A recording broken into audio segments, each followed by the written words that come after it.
Despite AJ Terrell's excellent season, the Falcons still need to beef up their cornerback room.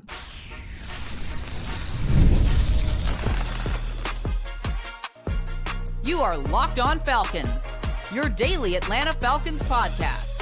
Part of the Locked On Podcast Network, your team every day. Welcome back to another episode of Locked On Falcons, which is part of the Locked On Podcast Network, now the #1 sports podcast network in all of the galaxy. And today's Locked On Falcons is a crossover Thursday presented by PrizePicks. Download the PrizePicks app today and use code LOCKEDONNFL to get $50 in lineups after you play your first $5 lineup. And of course, even though the Falcons are not crossing over here, of course, this is the final crossover Thursday of 2025. Where go check out the Locked On Patriots podcast as well as the Locked On Seahawks podcast to get your final big crossover preview of this weekend's big game.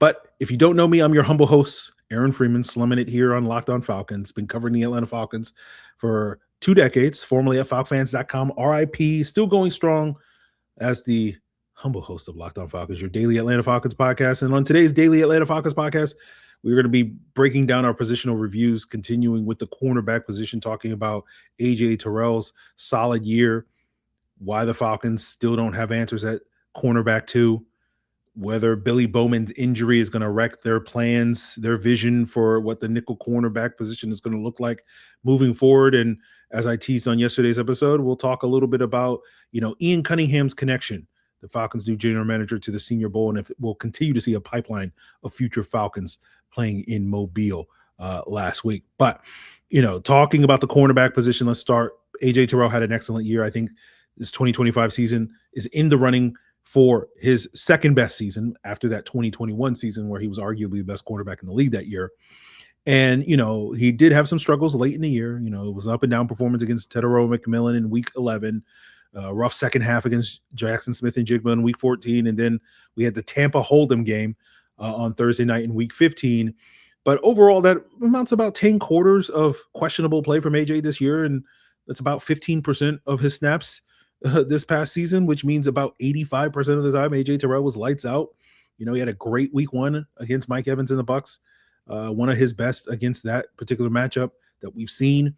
Obviously had a great game against Okudah in week 17 to kind of close out the season. And then, in between those points, lockdown guys like Marvin Harrison Jr., Keon Coleman, Michael Pittman. And you may hear those names and be like, that's not that impressive, Aaron. But since all of those guys are bigger wide receivers, it does reflect better on AJ, because that's one of the reasons why I make the case that 2025 was arguably his second best season, because he had more success against bigger wide receivers than we've seen to date, which we know that's, been a weakness of AJ Terrell's throughout his 6 years in Atlanta.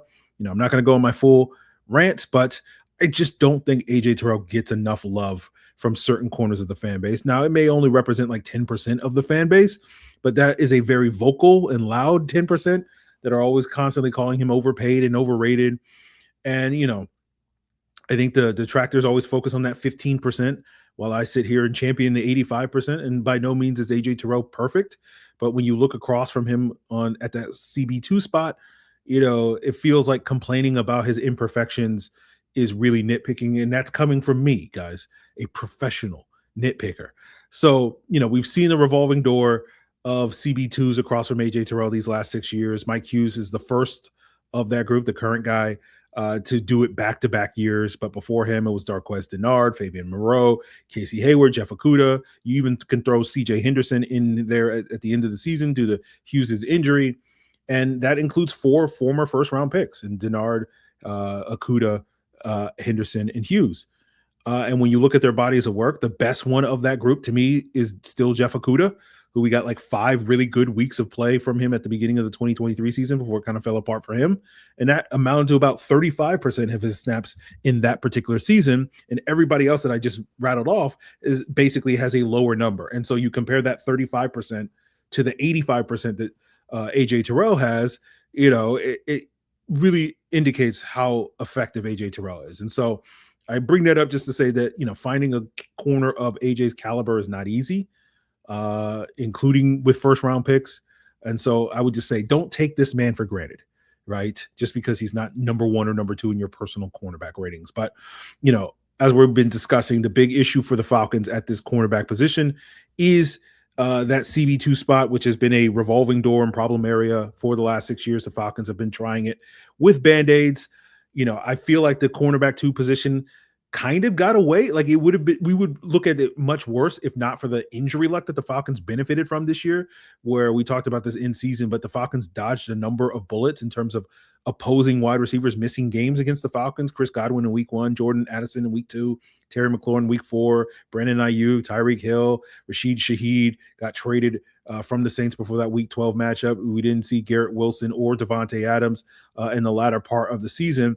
And basically, what I'm saying is, if half of those guys had been healthy or not suspended and played against the Falcons, I think we would be screaming to the high heavens on, oh no, like the cornerback 2 need is massive because it didn't get as exposed as it could have been with some of those guys playing against Mike Hughes. And, I'm not going to sit here and bash Mike Hughes in any major way. He was a bridge corner, similar to how like Marcus Mariota was a bridge quarterback. And after that 2022 season, when people were like, oh, Mariota's the worst. And I was like, what did you guys expect from him? Like, did you think he was going to be a franchise quarterback? Like, no one thought Mike Hughes was, it was like, can we get 6 good games of play from Mike Hughes? And he gave us like 3, or 4 maybe, but that's all you were really expecting out of Mike Hughes, or at least that's all I was expecting out of Mike Hughes. But it really kind of started in that week 7 game against the 49ers, where it felt like the 49ers were really going after him. And then pretty much every team after that point was really just targeting that CB2. And even when he was injured, and we saw it with Natron Brooks in the week 11 game and Kobe Bryant in the week 15 game, and even to a lesser extent, CJ Henderson to close out the season, it just felt like teams were like, why would I throw it at AJ Terrell? Who's playing some of his best ball? I just throw at the other guy that can't cover anybody. Bridges and I'm sorry, Hughes is just another bridge in a series of bridges, reclamation projects, and Band-Aid solutions. And hopefully, with new leadership under GM Ian Cunningham and Kevin Stefanski, of course, the Falcons can finally stop the bleeding, right? They can actually solve the problem. Terry Fontenot never did this. They would just constantly kind of slap a Band-Aid on it, and it would maybe stop the bleeding for a little bit, but then eventually the stitches would rip every single time. And hopefully now that wound will fully heal under Ian Cunningham. And if he can do that, will be a sign of him being an excellent general manager. That's what GMs do. They solve problems, right? And we'll see if Ian Cunningham can solve this problem. Terry Fontenot didn't really set him up for success, given that they don't have a first-round pick, because when you look around the league and you look at the top outside corners around the league, with a couple of exceptions, they're overwhelmingly top 50 picks. And obviously the Falcons have a top 50 pick. They're picking 48 in round 2, in the middle of round 2. But if they had a first, they would potentially have 2 shots to solve this problem instead of 1. And so I'm not going to necessarily hold it against Ian Cunningham if he doesn't automatically solve that problem with that 48th selection or later in this draft. But he's not going to have the level of patience that we gave Terry Fontenot. That's unfortunate to Ian Cunningham, because we've been waiting 6 years for this. And I don't want to wait basically more than 2. Like this year, okay, we'll give you a pass. But if we're not sitting here at the end of the 2027 season feeling like our cornerback 2 issue has been solved, Ian, you're going to have some splaining to do. But, ideally that player, I think, is going to be someone that can handle some of the bigger wideouts that AJ Terrell typically struggles against, right? That doesn't necessarily mean you got to go out there and draft a 6'2" or 6'3" corner, but you just need to get a guy that's not afraid to get physical and put hands on people. And given that we're likely going to be dealing with Tetaiora and McMillan for another 7 to 10 years, as it looks right now, you want to have a guy that can go get physical with him. And we really haven't had that guy for the last, 12 years has it been? Good God.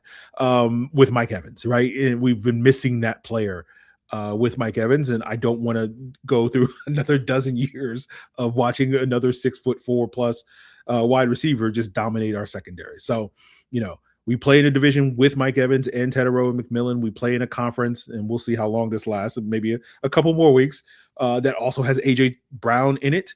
And so it always baffled me why our former general manager loved his shrimp cornerbacks, right? Now, in Terry's defense, he's from Louisiana, and they love their shrimp down there, and I know Ian is claiming, Atlanta as his hometown, as he should, but he did go to high school in Texas, in the Dallas area, and in Texas, they know beef, right? So I sit here, Ian, and go like, yeah, why can't we have some meat?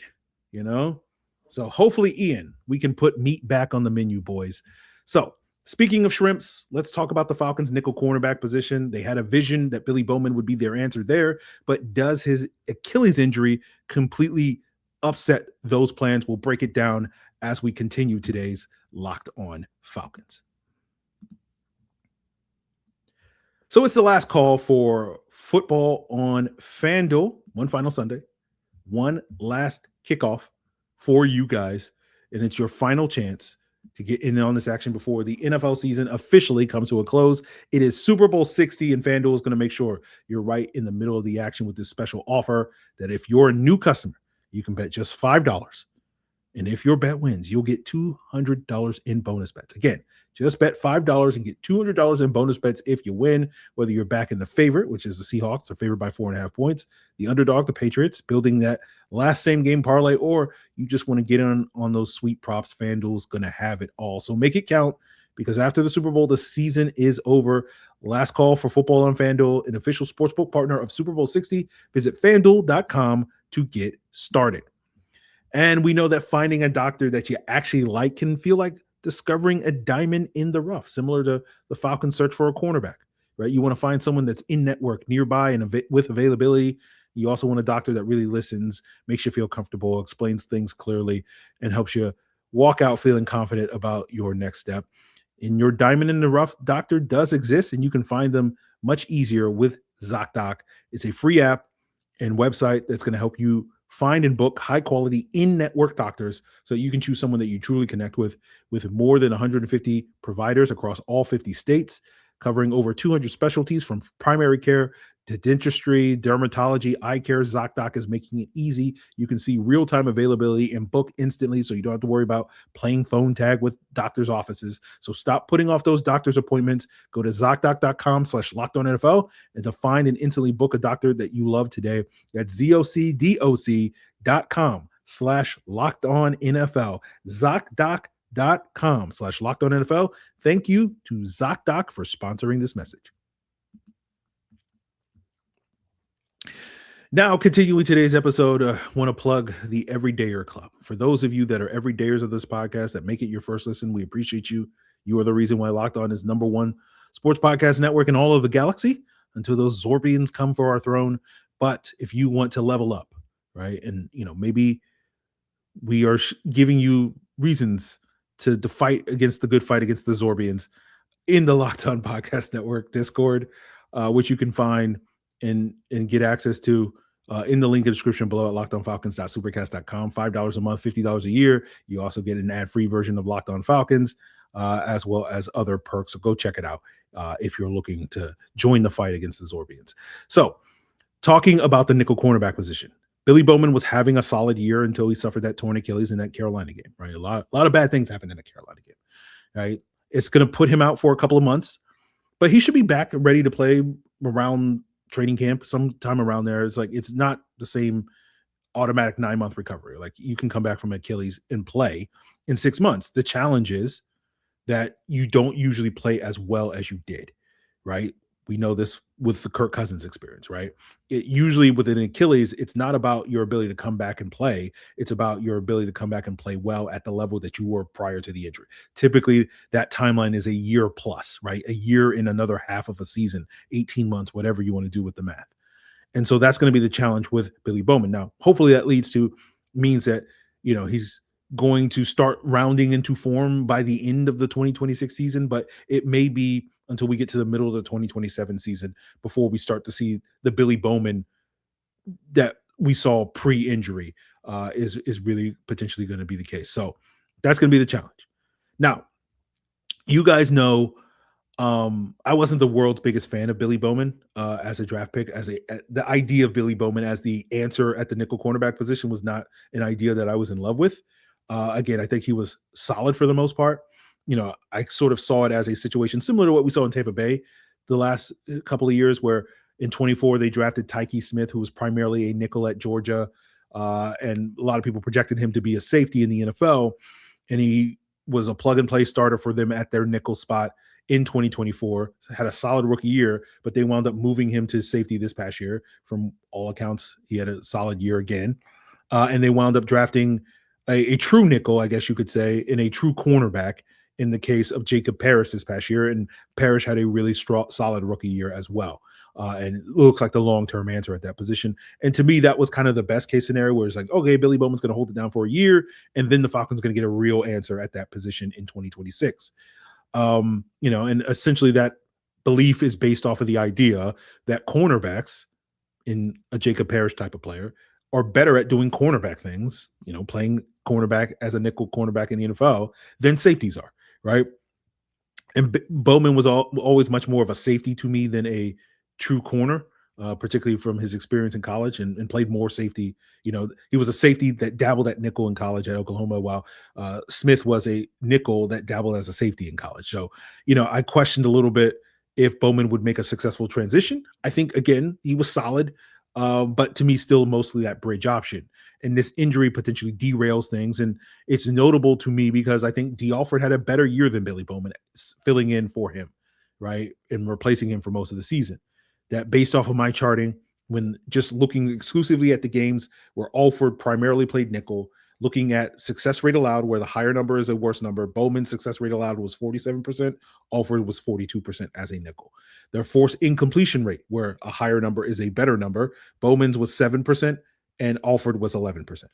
Their explosive plays allowed, higher number again, worse. Bowman was 10% allowed, Alford was 7% allowed. And frankly, Bowman's numbers in all three of those metrics are basically identical to what Mike Hughes' numbers were this past year. Mike Hughes was 49% success rate, 7% force incompletion rate, 11% explosive play rate. And so to me, now that you have this injury to Billy Bowman, I think it does open the door potentially for Dee Alford to return, who is a free agent. We know that Dee Alford is a very polarizing person in the world of Falcon fandom and media, but when you look at the entirety of his 4-year tenure now in Atlanta, he obviously had an awful 2024, which is causing the polarization. But the other 3 years, he was solid to good, ranging in that. And you can argue this 2025 year was his best. You can maybe argue 2023 was slightly better. But the thing that's notable to me about 23 and 25 was that predominantly the Falcons were a man-heavy type of scheme. And I'm thinking and expecting Jeff Ulbrich to lean more on the man coverage in the future, especially if the Falcons can solve their CB2 issue, right? That if you, based off my charting through the San Francisco game before Mike Hughes started getting exposed, my charting had the Falcons playing man coverage on about 32% of their snaps. After that San Francisco game, it dropped to 17%. And I think that's not a coincidence. That basically the Falcons were like, oh yeah, we can't hold up in man coverage because of the issues at CB2, so we're going to dial back the man and dial up the zone. And if the goal is to lean more on the man, hopefully by upgrading that CB2 spot, you're going to be, it makes a little bit more sense, I think, to bring back Alford, especially because I think he's better suited to that style of defense than Billy Bowman is long-term, but we'll see. Alford played well enough this year that he could have a actual free agent market this spring. He didn't have one coming off that disaster year in 2024. And the Falcons were like, okay, well, nobody wants you, so we'll bring you back. Basically what happened. But, I don't think his market's going to be huge. Like typically a mid-tier, low-end nickel cornerback going to make anywhere between $3 and $6 million a year. That feels like a decent range for Alford. Is that too much for the Falcons to spend if they feel good about Bowman? Or other options? We'll see. If not Dee Alford kind of being that bridge answer potentially, who's that going to be? Because again, I don't think the Falcons going to punt on Billy Bowman. We know Jeff Ulbrich was literally banging a wall to get Billy Bowman here in the building, but you do feel like because the expectation coming off that Achilles injury, he's probably not going to be up to par. At least at the beginning of this upcoming season, you want to have a pivot point. Now, maybe that's Mike Hughes, who's probably not going anywhere since the Falcons did guarantee money in 2026. Tomorrow we'll probably get into the possibility when we break down the safeties of Bowman potentially having a future at that position as opposed to nickel cornerback. So that will be a topic of conversation. But, you obviously have options. You can draft a guy. You can find your version of Jacob Parrish. You could sign someone for the cheap. You could just run it back with Hughes and Natron Brooks, potentially Kobe Bryant competing there. Do the Falcons finally give Clark Phillips a real look as a nickel corner where they've kind of danced around that for 4 years? So I think all in all, the Falcons have depth options at cornerback. The 4 guys plus Mike Hughes plus CJ Henderson, they're all under contract for 2026. Mike Ford is also under contract for 2026. So they have plenty of internal options and depth guys if they're just going to be like, well, we'll just see who can compete. I think really the concerns at cornerback are going to be elevating the starters, right? It's going to be, can you get a better number 2? Can you get a better number 3? Right? 4 through 6, you're good to go. You have more than enough bodies to bring back to camp next year and figure that out, and you should be solid there. But it's going to be, can you get substantially better play out of your number 2 and number 3 corner than we have seen recently? And again, maybe it's staying the same at the number 3 spot, but you get what I'm saying. So that's going to be the challenge for the Falcons at the cornerback position. And perhaps maybe I saw a couple of the guys that could be elevating that room last week in Mobile, and we'll talk a little bit more about if Ian Cunningham, the Falcons' new general manager, is going to rely on the All-Star game guys as much as the previous regime to wrap up today's Locked On Falcons. Now, we know the Falcons don't necessarily have the most illustrious coaching history hiring when it coaching hire history, right? They find someone that looks pretty good on paper. Then you find out that wasn't quite the right fit, but if only NFL teams like the Falcons had Indeed sponsored jobs, today's sponsor, to help them find the right match. Now, if you're hiring, Indeed is all you need. Stop struggling to get your job seen on other websites. Indeed sponsored jobs are going to put your post at the top of the page and help you reach the right candidates faster. According to Indeed data, sponsored jobs posted directly on Indeed are 90% more likely to report a hire than non-sponsored jobs. So spend more time interviewing the right candidates that check all your boxes with less stress, less time, and more results using Indeed sponsored jobs. And you can get a $75 sponsored job credit to help give your job that premium placement it deserves at Indeed.com/LockedOnNFL. Just go to Indeed.com/LockedOnNFL right now and support the show by saying you heard about Indeed on this podcast. Terms and conditions apply. Hiring, do it the right way with Indeed. Now it's a new year. There's new systems, not just for the Falcons, but for everyone, since this is the time of year when a lot of us look at the messier parts of how we run our business and think there's got to be a better way. And there is. Streamlining your communication is one of the quickest upgrades that you can make. That's why today's episode is brought to you by Quo, spelled Quo, the smarter way to run your business communications. Because when your team is reachable, organized, and communicating in one place, you're not just working cleaner, you're creating more opportunities to connect with customers. Your whole team can call and text from one shared business number with Quo, so nothing gets missed. Everyone sees the full conversation thread, which makes replies faster and more personal. It's not a surprise that Quo is the #1 rated business phone system on G2, trusted by more than 90,000 businesses, from solo operators to growing teams. So make this year where no opportunity and no customer slips away by trying Quo for free. Plus, you can get 20% off your first 6 months when you go to quo.com/LockedOnNFL. That's QUO.com/LockedOnNFL. Quo. No missed calls, no missed customers. So I'll take you back, guys, on my journey. Why I started going to the Senior Bowl. Just wrapped up my 4th year in a row down in Mobile. And basically I started going, my first year was 2023, because the Falcons kept drafting Senior Bowl guys, right? Those first 2 drafts under 2020, under Terry Fontenot in 21 and 22, the Falcons had 17 picks combined in that year. Oh, it must be nice to have so many picks. And 10 of those guys were Senior Bowl picks, right? Senior Bowl attendees. There was one NFLPA guy, that was Avery Williams, although that game was canceled in 21. And so in total, 11 out of 17 All-Star game guys. The other 6 picks were underclassmen. And so at that time, we're not eligible for the All-Star games. And in the year since, we've seen about 11 out of 19 Senior Bowl guys. So when you do the math, if a typical draft, not necessarily a Falcons draft, thanks to Terry, but a typical draft, you're going to have 7 picks, right? And so on average, based off of the percentages, 4 of those picks for the Falcons in a typical draft would be Senior Bowl guys. And when we're counting all the All-Star games, that number would increase almost to 5 picks, right? With the Shrine Bowl guys now thrown in the mix. Now, to be fair, we're fudging the numbers a little bit because we're also counting guys that accepted invites to these all-star games, but then opted out for various reasons, injuries or other factors. So that includes guys like Jack Nelson, Xavier Watts, Jason McClellan, Ruka Roro, Zach Harrison, etc., that didn't actually step on the practice field in Mobile, but technically were Senior Bowl invites and acceptees, right? So we're fudging the numbers a little bit. But basically, that leads to this past year, and you've heard me talk about this a couple of times on the podcast over the last week, was I kind of went into this past year Senior Bowl thinking like this might be my last Senior Bowl, right? And one of the reasons was the uncertainty on whether or not this would be valuable to go to see all these future Falcons. Now, there's other reasons that I won't get into that makes it worthwhile to head on down to Mobile for a week each year. This year, the weather was not one of those reasons, although previous years it was.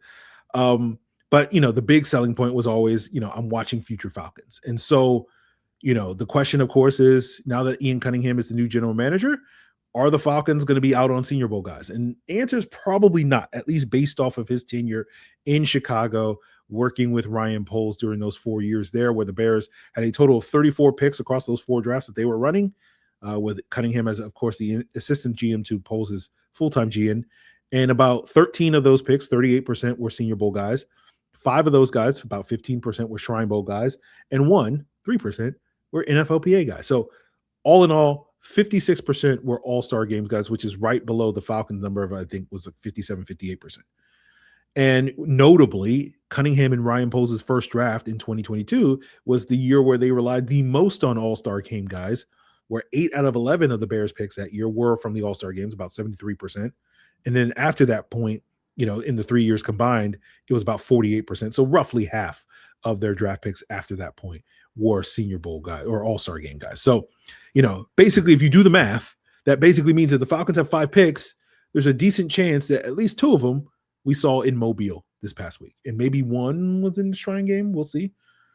So I was listening to a video produced by the Bears back in the fall of 2022 where Ian Cunningham and Ryan Poles were on a road trip to visit various colleges, and they were talking about, seeing guys on the field, seeing how they move, seeing them run past you, getting that feel of being on the field and seeing those guys. And it does feel like that's exactly what you're trying to get out of going to the Senior Bowl. I know Jarvis snapped a picture of both Ryan Poles and Ian Cunningham standing on the sideline during one of the Senior Bowl practices, I believe on Tuesday and whatnot. So it's one of those things where I think that sort of mentality, that sort of perspective leads to you, putting a lot of emphasis on seeing these guys on the field in the Senior Bowl. Now, when it comes to Kevin Stefanski, obviously he comes from Cleveland, and the caveat we have to provide is, we question how much control and influence Kevin Stefanski had in terms of personnel moves and draft decisions in Cleveland, given Andrew Brary's presence, the GM, and how analytically driven they are and whatnot. And so it's probably Kevin Stefanski seemed like, from my perspective, to be more along for the ride than necessarily having that much input, but maybe we'll get more clarity on that in the future. And based off of a quick Google search, the Browns drafted, I believe, 13 guys from the Senior Bowl since Andrew Brary's arrival in 2020, which coincided with, I believe, Kevin Stefanski. That's out of 45 draft picks. That's about 29%.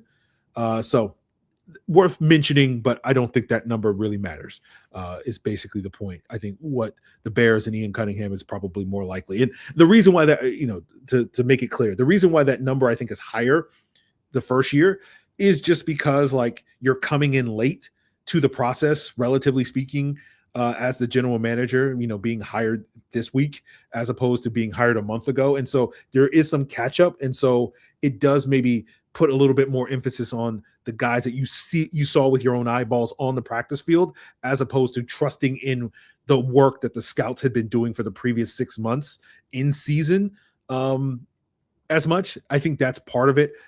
So I think we might see a higher emphasis on all-star game guys in year one than we saw in subsequent years, like we did in the Bears situation. But, I do think, looking back on it, the Senior Bowl is going to continue to be a reliable pipeline for future Falcons under Ian Cunningham. We'll obviously see how that goes this spring. And we'll see, whether or not we make it 5 years in a row with the Senior Bowl. I'll probably play that by ear as we get into the fall and whatnot. But I say all this just to say, because I know we're going to start mock draft Mondays probably next week.